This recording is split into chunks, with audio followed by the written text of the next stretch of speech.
Welcome আমাদের চ্যানেলে তোমাদের স্বাগত। আজকে আমরা আলোচনা করব সাম্রাজ্যবাদের তাৎপর্য বা পরিণতি সম্পর্কে। প্রতিটি ভিডিওর মতো ভিডিও শুরুর আগে তোমাদের বলি, যদি আমাদের ভিডিও তোমাদের ভালো লাগে কিংবা আমাদের ভিডিও থেকে তোমরা উপকৃত হও তাহলে লাইক এবং শেয়ার করো। চ্যানেল সাবস্ক্রাইব করে বেল বাটন প্রেস করে অল করে দিও আমাদের সমস্ত ভিডিওর নোটিফিকেশন সবার আগে পাওয়ার জন্য।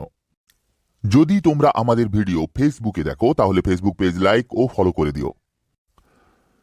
ইউরোপের বিভিন্ন দেশগুলি এশিয়া, আফ্রিকা ও লাতিন আমেরিকার বিভিন্ন অঞ্চলে উপনিবেশ গড়ে তুলে ইউরোপীয় সভ্যতা সংস্কৃতির প্রসার ঘটিয়েছিল।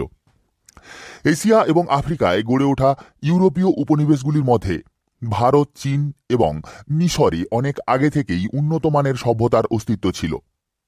এই তিনটি অঞ্চল বাদে এশিয়া এবং আফ্রিকার ঔপনিবেশিক অঞ্চলগুলি ইউরোপীয় সভ্যতা এবং সংস্কৃতির দ্বারা ভীষণভাবে প্রভাবিত হয়েছিল। ইউরোপের বিভিন্ন দেশগুলি এশিয়া, আফ্রিকা ও লাতিন আমেরিকার বিভিন্ন অঞ্চলে উপনিবেশ গড়ে তুলে ইউরোপীয় সভ্যতা সংস্কৃতির প্রসার ঘটিয়েছিল। এশিয়া এবং আফ্রিকায় গড়ে ওঠা ইউরোপীয় উপনিবেশগুলির মধ্যে ভারত, চীন এবং মিশরে অনেক আগে থেকেই উন্নত মানের সভ্যতার অস্তিত্ব ছিল। এই তিনটি অঞ্চল বাদে এশিয়া এবং আফ্রিকার ঔপনিবেশিক অঞ্চলগুলি ইউরোপীয় সভ্যতা এবং সংস্কৃতির দ্বারা ভীষণভাবে প্রভাবিত হয়েছিল। যদিও বিপরীত দিক থেকে ঔপনিবেশিক দেশগুলির সংস্কৃতির ভালো দিকগুলি ইউরোপীয়রাও অনুকরণ করেছিল। শিল্প বিপ্লব ঘটে যাওয়ার পরে মূলত ইউরোপীয় দেশগুলি উপনিবেশ গঠনের জন্য তোড়জোড় শুরু করে।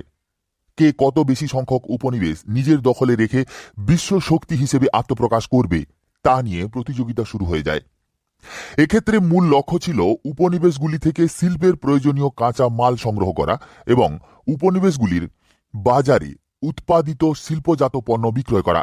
এছাড়াও ইউরোপীয় ঔপনিবেশিক শক্তিগুলি উপনিবেশগুলি থেকে অর্থ ও সম্পদ লুণ্ঠন ও শোষণ করতে শুরু করে।